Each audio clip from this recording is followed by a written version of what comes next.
तो मेरठ से पीएम मोदी भरेंगे हुंकार, अब की बार 400 पार। आपको बताते चले कि प्रधानमंत्री नरेंद्र मोदी आज अपने तीसरे महत्वपूर्ण लोकसभा चुनाव के लिए चुनावी शंखनाद करेंगे। पश्चिमी यूपी की धरती मेरठ से वो इसकी शुरुआत कर रहे हैं। ये तीसरा ऐसा मौका है जब नरेंद्र मोदी ने मेरठ से ही चुनावी आगाज को चुना है। 2014 की रैली दिल्ली रोड स्थित प्रतापपुर के मैदान पर की गई, तो 2019 की रैली का शुभारंभ देश के सबसे बड़े आलू अनुसंधान संस्थान मोदीपुरम मेरठ के पास किया गया और आज भी वही स्थल रखा गया, यानी कि इसी स्थल को चुना गया है। आज रैली स्थल पर मंच का कुछ माहौल बदला हुआ है और भारत रत्न दिए जाने के बाद पूर्व प्रधानमंत्री चौधरी चरण सिंह का वहां पर पोस्टर भी लगा हुआ है और कट ऑफ इस बात से संकेत दे रहा है कि पीएम मोदी पश्चिमी यूपी में सबसे ज्यादा जाटों को साधने का प्रयास कर रहे हैं। मंच पर लगे बैकड्रॉप पर केवल पूर्व प्रधानमंत्री चौधरी चरण सिंह और वर्तमान पीएम मोदी की फोटो लगी हुई है। मंच पर केवल पूर्व पीएम चौधरी चरण सिंह की फोटो अलग से रखी गई है, जिसके सामने पीएम मोदी दीप जलाएंगे। रातों रात रैली का नाम बदलकर इसे भारत रत्न चौधरी चरण सिंह जी गौरव रत्न समारोह किया गया है। मेरठ, सहारनपुर, मुरादाबाद, बरेली, आगरा, अलीगढ़ मंडल की 26 लोकसभा सीटों की 72 विधानसभा ऐसी हैं जहां जाट वोट का प्रभाव अधिक है। यहां पर जाट वोट अधिक प्रभावित करते हैं। माना जाता है कि वेस्ट यूपी में 16.9% आबादी जाट समुदाय की है। और एक खास बात यह भी रही है कि 2013 में हुए मुजफ्फरनगर दंगों ने पूरे देश का राजनीतिक माहौल बदल दिया और बीजेपी को इसका सीधा फायदा भी मिला है। और यही वजह रही है कि देश भर में या फिर उत्तर प्रदेश के पश्चिमी यूपी में जब जब चुनावी रैलियां हुई हैं, मुजफ्फरनगर दंगों से सियासी माहौल को हवा दी गई है और इसी के सहारे बीजेपी अपने बैंक यानी कि अपने वोट बैंक को सबसे ज्यादा मजबूत कर रही है।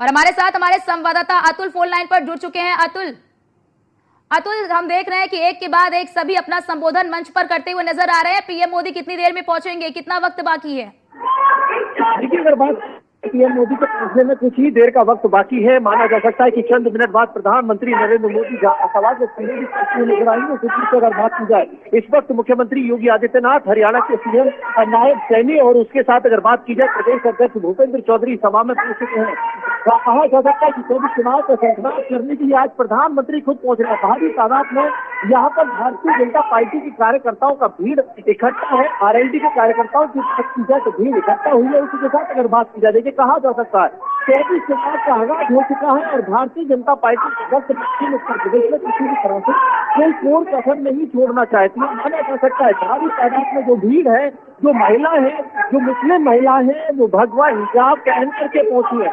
वही राजभर का कहना है कि भाईचारे को बढ़ावा दीजिए। कहा जा सकता है कि इस तरह से चुनाव नजदीक है और चुनाव नजदीक आती है। अगर बात की जाए तो महिलाओं पर जो भगवा रंग है वो देखा जा रहा है। उसी के साथ अगर बात की जाए, मंच से राजभर एक तरफ नफरत दूर करने की बात कहते हैं, भाईचारा बढ़ाने की बात कहते हुए नजर आ रहे हैं।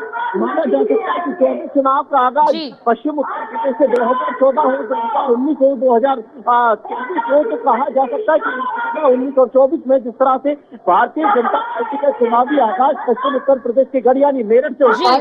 बिल्कुल अतुल, महत्वपूर्ण बात ये भी हो जाती है। बिल्कुल मतुल, जरा ये भी बताइए, क्या जयंत चौधरी भी पहुंच चुके हैं? और इस बार की तस्वीर इस तरह से भी बदली है कि बीते चुनाव में जहां मंच अलग और दोनों पार्टियां एक दूसरे पर पलटवार करती हुई नजर आई थी 2019 के चुनाव में, इस बार के चुनाव में एक साथ मंच साझा करेंगे और एक दूसरे की तारीफ करते हुए नजर आएंगे। देखिए, कहा जा सकता है 2000 जयंत चौधरी के पिताजी को संजीव और आज की बात की जाए, जयंत चौधरी एक तरफ कहते हुए आए थे कि मैं चवन्नी नहीं हूँ लेकिन चवन्नी है।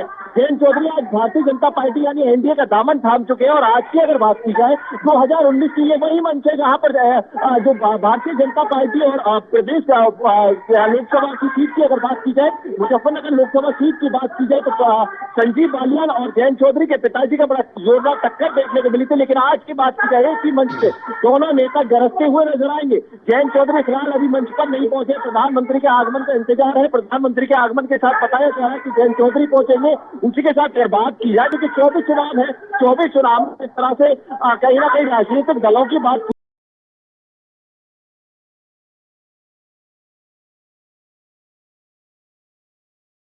मौजूद है। अनुप्रिया जो मेरे भाई है प्रधानमंत्री नरेंद्र मोदी जो काम कर रहे हैं उससे महिला सुरक्षित है। तो कहीं ना कहीं अगर बात की जाए तो चुनाव से पहले एनडीए के गठबंधन के जितने भी बड़े नेता हैं वो इस वक्त मंच पर मौजूद है। उसी के साथ अगर बात की जाए पश्चिम उत्तर प्रदेश के सभी जिलों से यहाँ पर लोग पहुंचे हैं, कई हजार की तादाद में लोग पहुंचे हैं। लंबी लंबी कतारों की अगर बात की जाए जहां तक हमारी निगाहें पहुंच रही है वहां तक हमको भीड़ ही भीड़ नजर आ रही है। तो कहा जा सकता है कि आज की जनसभा बेहद खास रहने वाली है। और सबसे बड़ा सवाल पश्चिम उत्तर प्रदेश से आज प्रधानमंत्री ने बड़ा संदेश देने का काम किया है। पश्चिम उत्तर प्रदेश को साधने के लिए बड़ा संदेश दिया गया है। आज की अगर जनसभा की बात की जाए सभी मंचों पर जनसभा लिखा हुआ नजर आता है, लेकिन आज की जनसभा की बात की जाए भारत रत्न चौधरी चरण सिंह गौरव सम्मान, तो कहा जा सकता है कि गौरव सम्मान से नवाजा जा रहा है। नवाजने के बाद अगर बात की जाए तो इस वक्त बेहद खास माहौल है। लगातार अगर बात की जाए जय श्री राम का बिल्कुल अतुल, बिल्कुल वहाँ का माहौल भी अपने दर्शकों तक दिखा रहा है कि किस तरह से चुनावी जनसभा यानी कि इस जनसभा में शामिल होने के लिए लोगों का हुजूम भी उमड़ा है। लेकिन बड़ा सवाल ये भी खड़ा होता है अतुल कि जिस तरह से अगर हम बात कर ले मेरठ की, तो मेरठ में जाट तो है ही लेकिन मुस्लिम बाहुल्य भी है यहाँ पे, यानी कि मुस्लिमों की अच्छी खासी तादाद है, दलितों की भी अच्छी खासी तादाद है। लेकिन जिस तरह से पूरे मंच को सजाया गया है, चौधरी चरण सिंह को फोकस बिंदु में रखा गया है, तो जाट को साधने की पूरी कोशिश की जाएगी आज के इस कार्यक्रम में। जाट है कई सीटों पर प्रभावी रहता है। और उन सीटों की बात की जाए 2022 चुनाव की बात की जाए तो कई सीटों पर भारतीय जनता पार्टी के लिए बड़ा नुकसान झेलना पड़ा था। लेकिन अब की बात की बार भारतीय जनता पार्टी नुकसान दोबारा नहीं दोहराना चाहती। 2019 चुनाव में देखा गया था पश्चिम उत्तर 7 सीटों पर भारतीय जनता पार्टी को नुकसान झेलना पड़ा था। लेकिन अब की बात की जाए भारतीय जनता पार्टी किसी भी तरह से कोई कोर कसर नहीं छोड़ना चाहती है। माना जा सकता है मंच पर कई बड़े नेता मौजूद हैं। देश से अगर बात की जाए, मंत्रियों की बात की जाए, यूपी सरकार के सारे मंत्री मौजूद है। विधायकों की बात की जाए, लोकसभा प्रत्याशी की बात की जाए तो अरुण गोविल भी यहाँ पहुंचे हैं। प्रधानमंत्री का इंतजार है, कुछ देर में प्रधानमंत्री पहुंचने वाले हैं। प्रधानमंत्री के पहुंचने के बाद सभा को संबोधित किया जाएगा। माना जा सकता है गौरव सम्मान जो है, गौरव सम्मान इसका नाम दिया गया है। हर जगह अगर देखा जाए, लगातार देखा जाए तो कहीं भी हर सभा के अंदर जनसभा स्थल लिखा हुआ नजर आता है। लेकिन आज की सभा की बात की जाए तो विशेष वर्ग की अगर बात की जाए, पश्चिम उत्तर प्रदेश को साधने की अगर बात की जाए तो भारतीय जनता पार्टी ने पश्चिम को साधने के लिए विशेष स्टंट चला है। लेकिन कहा जा सकता है कि चुनावी स्टंट पश्चिम यूपी को साधने के लिए भारतीय जनता पार्टी की तरफ से है। बिल्कुल अतुल, जरा ये भी बताइए क्योंकि इस बार के समीकरण बहुत बदले हुए हैं, इस बार की परिस्थितियां बहुत ज्यादा बदली हुई हैं, और तो क्या लगता है कि पीएम मोदी जब अपने संबोधन की शुरुआत करेंगे तो उनके संबोधन का मुख्य बिंदु क्या रह सकता है? देखिए अर्चना, ये कहना बड़ा असंभव है कि प्रधानमंत्री क्या बोलने जा रहे हैं। सभा को संबोधित करने के लिए, चुनाव को साधने के लिए प्रधानमंत्री नरेंद्र मोदी पहुंच रहे हैं। अभी पहुंचने से पहले इस तरह से बताना असंभव होगा कि क्या बोलने वाले हैं। लेकिन सवाल ये है कि अब की बार पश्चिम यूपी को साधने के लिए 2019 में जिस तरह से भारतीय जनता पार्टी के लिए नुकसान रहा था, उसको देखते हुए कहीं ना कहीं पश्चिम यूपी पर भारतीय जनता पार्टी की पैनी निगाह है। किसी भी सीट को भारतीय जनता पार्टी गंवाना नहीं चाहती है। माना जा सकता है कि इस वक्त भारतीय जनता पार्टी जमीनी स्तर पर पहुंच करके काम कर रही है। कहा जा सकता है कि इस वक्त अगर भारतीय जनता पार्टी की बात की जाए, पश्चिम उत्तर प्रदेश की 14 सीटों की बात की जाए तो भारतीय जनता पार्टी इन 14 सीटों पर निगाह बनाए हुए है।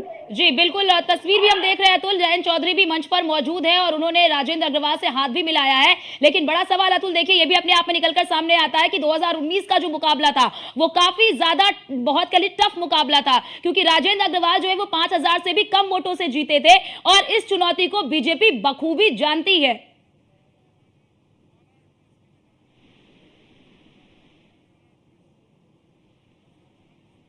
अतुल, आवाज आ रही है आपको?